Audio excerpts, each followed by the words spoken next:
જો માણસની જીવવા હોય તો હંમેશા ભગવાનના ચરિત્રોનું ગાયન કરે. એ માણસની જીવવા નથી, એ કટુ શબ્દને કરનાર ડેડકાની જીવવા છે. ગળી કુશળ કુંવરબાઈ કહે છે કે મહારાજ, આલોકની વિશે દ્રષ્ટિ માત્રથી સમગ્ર પાપને નાશ કરનારા આવા સત્પુરુષો અને તમારી જે પુરુષો હસ્તથી સેવા કરતા નથી, તે પુરુષોના હસ્ત બળે મહામૂલ્યવાન આભૂષણોથી શણગારેલા હોય છતાં પણ એ સબના હસ્તના સમાન છે. આલોકને વિશે નિંદા કરવા યોગ્ય છે. વળી જે ચરણો સત્પુરુષોના દર્શન કરવાને માટે કે તમારા મંદિરોમાં જવામાં કામ આવતા નથી, તે પુરુષના ચરણ ભલે અત્યંત કોમળા હોય, કમળના સમાન રૂપાળા હોય છતાં પણ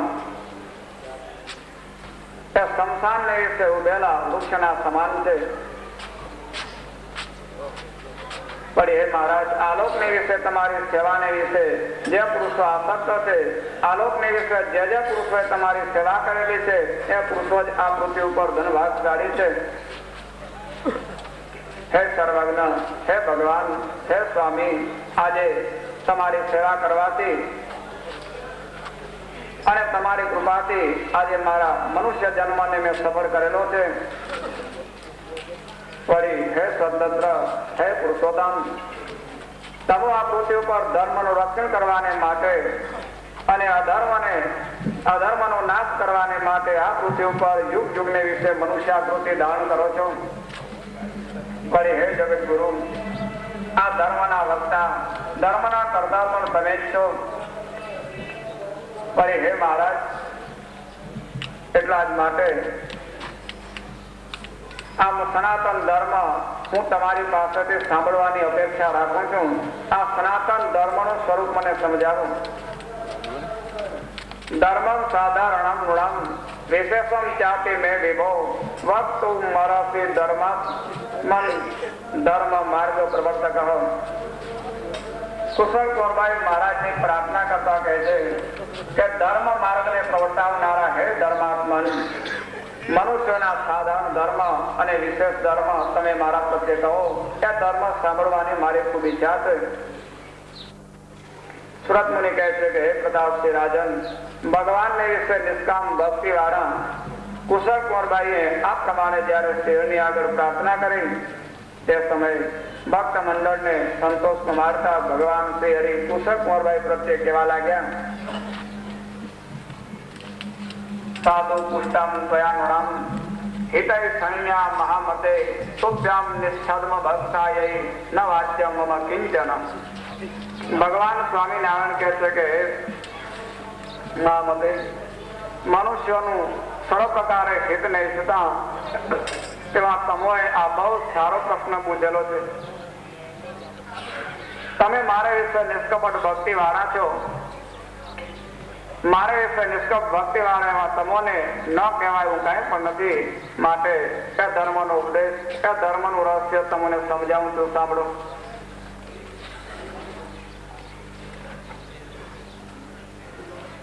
સુરત મુનિ કહે છે કે હે પ્રતાપસિંહ રાજન, આ પ્રમાણે કહી ભગવાન સ્વામિનારાયણ આ શ્રીમદ ભાગવત ને વિશે રહેલા મનુષ્યના સનાતન ધર્મો એ કુશળ કુંવરબાઈને કહેવા લાગ્યા. ભગવાન સ્વામિનારાયણ કહે છે કે હે બેન, આ ધર્મ હું તમને મારા નવા કલ્પિત કહેતો નથી, પણ પહેલા નારદજીએ ધર્મરાજા પ્રત્યે કહેલા છે કે ધર્મ હું તમારા પ્રત્યે કહું છું, સાંભળો. આ પ્રમાણે કહી ભાગવતના 7મ સ્કંદને વિશે રહેલા મનુષ્યોના સનાતન ધર્મો એ કહેવા લાગ્યા. અને ત્યાર પછી મહારાજે કુશળ કુંવરબાઈને કહ્યું કે જ્ઞાન, વૈરાગ્ય અને ભક્તિથી યુક્ત મનુષ્યનું કલ્યાણ કરનારા આવા મનુષ્યના સનાતન ધર્મ મેં તમારા પ્રત્યે ગયા. એટલા જ માટે મુમુક્ષ એવા પુરુષોએ પોતપોતાના અધિકારને અનુસારે આ જ ધર્મનું પ્રયત્નપૂર્વક પાલન કરવું. આ પ્રમાણે ભગવાન સ્વામિનારાયણે કહ્યું એટલે કુશળ કુંવરબાઈ પણ ખૂબ આનંદ પામ્યા. પોતાના ધર્મનું પાલન કરવા પૂર્વક શ્રીજી મહારાજની પરમ ભક્તિથી સેવા કરવા લાગ્યા. આ પ્રમાણે ભગવાન સ્વામિનારાયણ ધર્મના આશ્રય વાળા પ્રશ્નના ઉત્તરો વડે હંમેશા તે કુશળ કુંવરબાઈને અને સભાને વિશે બેઠેલા અન્ય ભક્તજનોને આનંદ કમાડતા હતા. તે ધર્મપુરને વિશે સુખપૂર્વક નિવાસ કરીને રહ્યા. આમ દરરોજ ધર્મ જ્ઞાન વૈરાગ્યની વાતો કરતા બાઈની ભાવના પૂર્ણ કરતા શ્રીજી મહારાજને 5 દિવસ વ્યતીત થઈ ગયા. એટલે શ્રીજી મહારાજે ત્યાંથી ગળપુર પ્રત્યે આવવાની ઈચ્છા કરી. મહારાજે કુશળ કુંવરબાઈને વાત કરી કે બેન, ઘણા દિવસ અમે અહીં રહ્યા, હવે અમે અહીંથી ગળપુર જઈશું. આ ભગવાન શ્રીનું વચન સાંભળી કુશળ કુંવરબાઈના નેત્રમાં આંસુ આવી ગયા. કુશળ કુંવરબાઈ 2 હાથ જોડી વિનયથી યુક્ત થઈ ગદગદ વાણીથી મહારાજને કહે છે કે હે મહારાજ, તમે મારો ત્યાગ કરીને ચાલ્યા જશો, ફરીને તમે આ ગામમાં ક્યારે આવશો?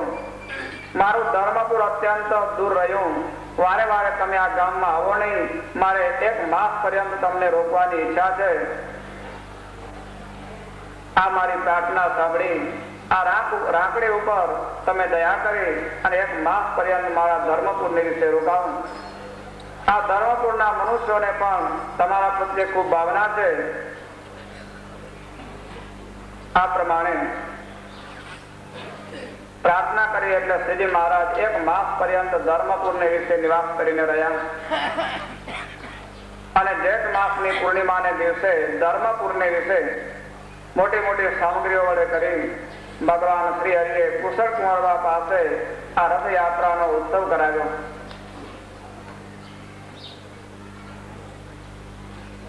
એવં સંતોષયિત્વાંતં ભક્તવાસ્યો જગદગુરુ મળયન ભૂપાલ વરમ.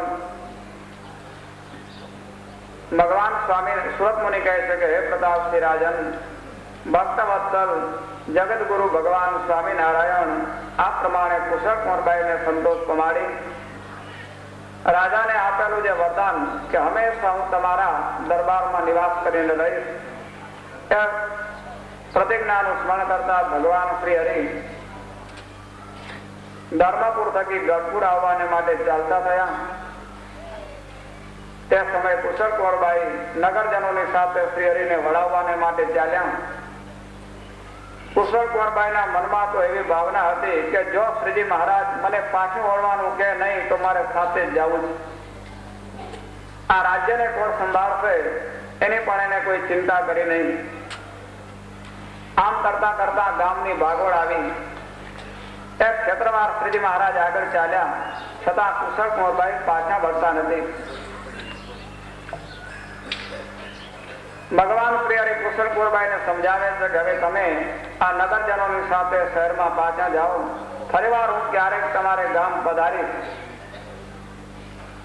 આમ ખૂબ ખૂબ સમજાવ્યા એટલે કુશળ કુંવરબાઈ આ નગરજનોની સાથે પૂર્ણ વિશે પાછા પધાર્યા. ત્યાંથી ભગવાન શ્રી હરિ દેવકી નામનું તીર્થ ત્યાં પધાર્યા. તે તીર્થને વિશે તીર્થ વિધિ કરી ભગવાન સ્વામિનારાયણે વિચાર કર્યો ત્યારે ઉત્સવ સમયાઓ બધા પૂરા થયા છે. આ પૃથ્વી પર ઘણા મનુષ્યો જે મને મારા સ્વરૂપને જાણતા નથી, અજ્ઞાની મનુષ્યો રહેલા છે. તો એ અજ્ઞાની જીવાત્માઓને મારા સ્વરૂપનો બોધ કોણ આપે? કે આ સંત પુરુષો. આમ અજ્ઞાની જીવાત્માઓને પોતાનો મહાત્મ્ય સમજાવવાને માટે ભગવાન શ્રી હરિએ સંતોના અલગ અલગ મંડળો બાંધી અને દેશાંતરોમાં ફરવા જવાની આજ્ઞા કરી. અને શ્રી હરિની સાથે જે દેશાંતરોમાંથી ભક્તજનો આવેલા હતા તે ભક્તજનોને પણ શ્રી હરિએ કહ્યું કે હવે તમે પોતપોતાના દેશો પ્રત્યે જાઓ. ભગવાન શ્રી હરિની આજ્ઞા થતા દેશાંતરોમાંથી આવેલા ભક્તજનો એ પણ પોતપોતાના દેશો પ્રત્યે ગયા. આત્મ સેવા રતૈ નિત્યમ વર્ણિભિ સાધુ પત્તિભિ સાધિભિશ્ચ સમમ પ્રાયાત અશ્વરૂઢોર્ગજા નદીમ. સુરત મુનિ કહે છે કે હે પ્રતાપસિંહ રાજન, પછી તો હંમેશા પોતાની સેવાને વિશે પ્રીતિવાળા મુક્તાનંદ આદિ સંતો, મુકુંદ બ્રહ્મચારી આદિ વર્ણિયો અને પાડાઓ શ્રીહરિની સાથે રહ્યા. આ ભક્તજનોની સાથે ભગવાન શ્રી હરિ અશ્વ ઉપર બિરાજમાન થઈ તાપી નદીને કિનારે આવ્યા. તે તાપી નદીને ઉતરી રેવા નદી ને ઉતરી મહી નદી સાબરમતી ને ઉલ્લંઘન કરી બાલ દેશ નું ઉલ્લંઘન કરી અને દુર્ગપુર પધાર્યા. માર્ગને વિશે આવતા તે ગામોને વિશે રહેલા ભક્તજનોને આનંદ પમાડતા શ્રી હરિ તે ગઢપુર ને વિશે પધાર્યા. ત્યાં અભય રાજાને ખબર પડી કે ભગવાન મારા ઈષ્ટદેવ શ્રી હરિ ગઢપુર પધારે છે. એટલે ગાયને સામે જોઈ અને નાનું વાછરું જેમ એકદમ સામે દોડે તેમ અભય રાજા એકદમ આનંદમાં આવી જઈ આ નગરજનોની સાથે વાજિંત્રોને વગાડતા વગાડતા શ્રી હરિની સન્મુખ આદરપૂર્વક ત્યાં સામે ગયા છે. આ ગામની બાગોળે ભગવાન સ્વામિનારાયણના દર્શન કરી સમગ્ર ભક્તજનોએ પ્રેમથી પ્રણામ કર્યા. ઘણા દિવસે દર્શન થયેલા હોવાથી નેત્રમાં પ્રેમના આંસુ આવી ગયેલા છે. ભગવાન શ્રી હરિએ સમગ્ર ભક્તજનોને યોગ્યતા રીતે સન્માન કર્યું અને એ ભક્તજનોની સાથે પૂર્ણ વિશે પ્રવેશ કર્યો. દાદા ખાચરના દરબારમાં આવી પોતાના આસન ઉપર બિરાજમાન થયા. તે સમયે ભગવાન શ્રી હરિના દર્શન થવાથી ગયેલો છે વિરહની વેદના, જેમને ઘણા દિવસે દર્શન થયેલા હોવાથી એકદમ વિવર થયેલા દયાબા, રમાબા ઇત્યાદિ સ્ત્રીઓ ભગવાન શ્રી હરિના દર્શન કરી પ્રેમથી પ્રણામ કર્યા. તે સમયે અભય રાજા પણ પોતાના પરિવાર સહિત અત્યંત આનંદ પામ્યા અને શ્રી હરિને સત્ય પ્રતિજ્ઞા વાળા જાણી અભય રાજા પણ શ્રી હરિની સેવાને વિશે તત્પર થઈ ગયા. ભગવાન સ્વામિનારાયણે જે ભક્તને જે સેવાઓ બતાવેલી હતી, જે સેવાઓને વિશે જોડેલા હતા, વસ્ત્ર ધોવા આદિ અનેક ક્રિયાઓને વિશે જોડેલા હતા, તે સમગ્ર ભક્તજનો પોતાને કૃતાર્થ માનતા છતાં પ્રેમથી શ્રી હરિની સેવા કરવા લાગ્યા.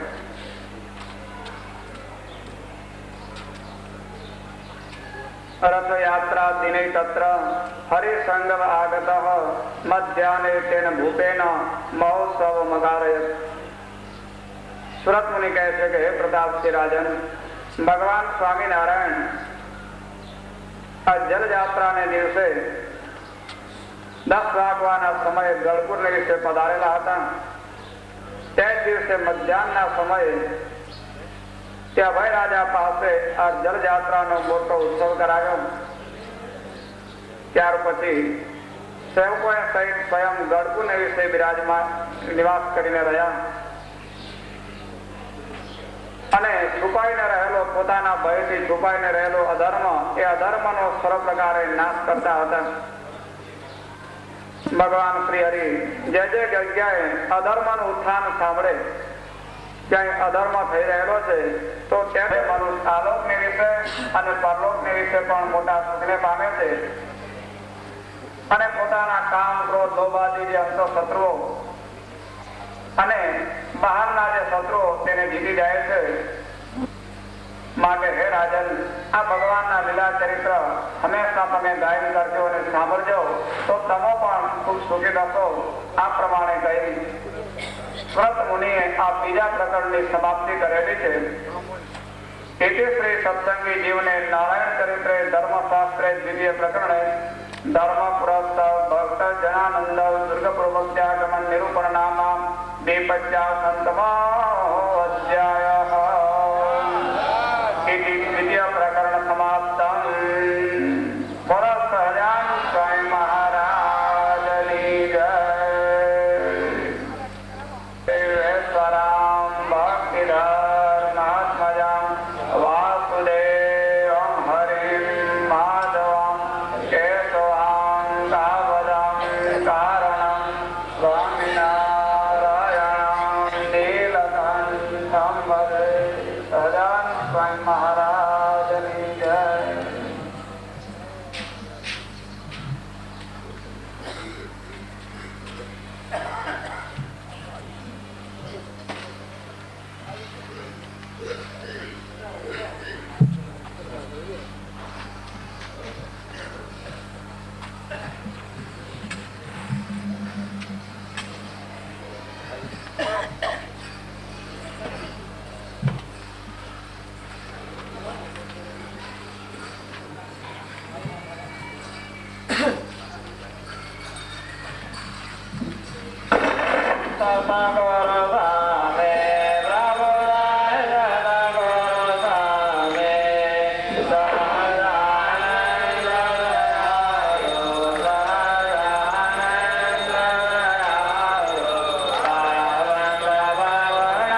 થાબુલિયો પેલી ભલે રમતા હોય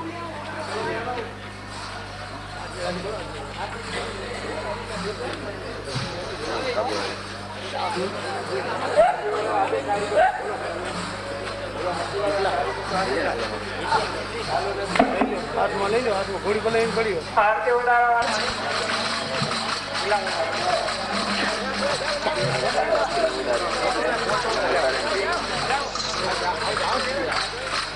ખાલી કરતો